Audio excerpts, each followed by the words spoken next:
નમસ્કાર મિત્રો, YouTube channel Nikesh Patel એજ્યુકેશનમાં સ્વાગત છે। જો મિત્રો તમે ચેનલ પર નવા હો તો ચેનલને સબસ્ક્રાઈબ અને બેલ આઇકન પર ક્લિક કરો, જેથી નવા આવનાર વિડીયોની માહિતી તમને મળતી રહે। તો મિત્રો, આજે હું તમને એવા પ્રશ્નોનું સોલ્યુશન કરાવવાનો છું કે જે તમારી પરીક્ષામાં ખૂબ જ ઉપયોગી થશે અને 100% એમાંથી તમારે 4 ગુણનું 100% પૂછાશે, તો તમારે તૈયાર કરવાનું રહેશે। હજુ સુધી જો મિત્રો તમે ચેનલને સબસ્ક્રાઈબ ના કરી હોય તો ચેનલને જરૂરથી સબસ્ક્રાઈબ કરી દેજો। પ્રશ્ન 1બ, વ્યાખ્યા આપો। એ 5માંથી તમારે 3 લખવાની રહેશે અને એના 4 ગુણ છે। પ્રકરણ 7થી 9ની વ્યાખ્યા આવશે।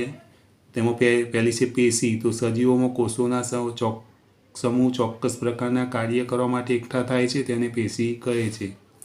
બીજી વ્યાખ્યા છે ઉત્સર્જન। તો કોષો દ્વારા ઉત્પન્ન થતા નકામા અને હાનિકારક પદાર્થોને શરીરમાંથી બહાર નિકાલ કરવાની ક્રિયાને ઉત્સર્જન કહે છે। 3 નંબર, પ્રજનન। તો પિતૃમાંથી નવા સજીવો ઉત્પન્ન થવાની ક્રિયાને પ્રજનન કહે છે। 4 નંબરની છે ફલન। તો નરજન્યુ અને માદાજન્યુનું સંયુગ્મન થવાની ક્રિયાને ફલન કહે છે। 5 નંબર, પરાગનયન। તો પુષ્પના પરાગાશયમાંથી પરાગરજનું પરાગાસન તરફના વહનને પરાગનયન કહે છે। 6 નંબર, ફલિતાંડ।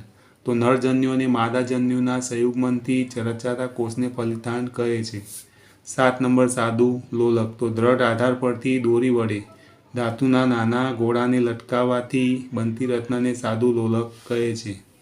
8 નંબર છે લોલકનો આવર્તકાળ। તો લોલકને એક દોલન પૂર્ણ કરવા લાગતા સમયને તેનો આવર્તકાળ કહે છે। 9 નંબર, અચળ ઝડપ। પદાર્થ એક સરખા સમયગાળામાં એક સરખું અંતર કાપે ત્યારે પદાર્થ અચળ ઝડપે ગતિ કરે છે એમ કહેવાય। હવે પ્રકરણ 10થી 13ની વ્યાખ્યાઓ। પહેલી છે બેટરી। 2 કે તેથી વધુ વિદ્યુત કોષોના જોડાણને બેટરી કહે છે।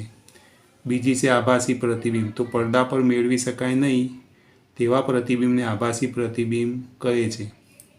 3 નંબર, પ્રકાશનું પરાવર્તન। તો લીસી અને ચળકતી સપાટી ધરાવતા પદાર્થ વડે પ્રકાશની દિશા બદલાઈ જવાની ઘટનાને પ્રકાશનું પરાવર્તન કહે છે। 4 નંબર, સેન્દ્રિય પદાર્થો। જે સૂક્ષ્મજીવો, મૃત વનસ્પતિ અને મૃત પ્રાણીઓના અવશેષોમાંથી બનતા પદાર્થને સેન્દ્રિય પદાર્થ કહે છે।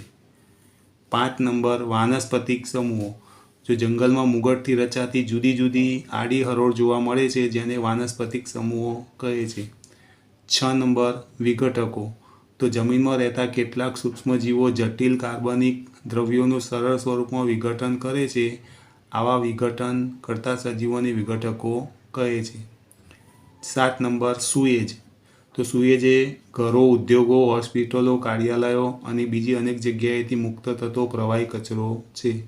તો મિત્રો, જે મેં તમને આ વ્યાખ્યાઓ સમજાવી, જેનું સોલ્યુશન કરાવ્યું, એમાંથી જ તમારે 100% પરીક્ષામાં 4 ગુણની 4 વ્યાખ્યા લખવાની આવશે। તો આ તમારે તૈયાર કરી લેવી। જો મિત્રો તમને આ વિડીયો ગમ્યો હોય તો વિડીયોને લાઇક કરો, કમેન્ટ કરો, શેર કરો અને ચેનલને સબસ્ક્રાઈબ કરો।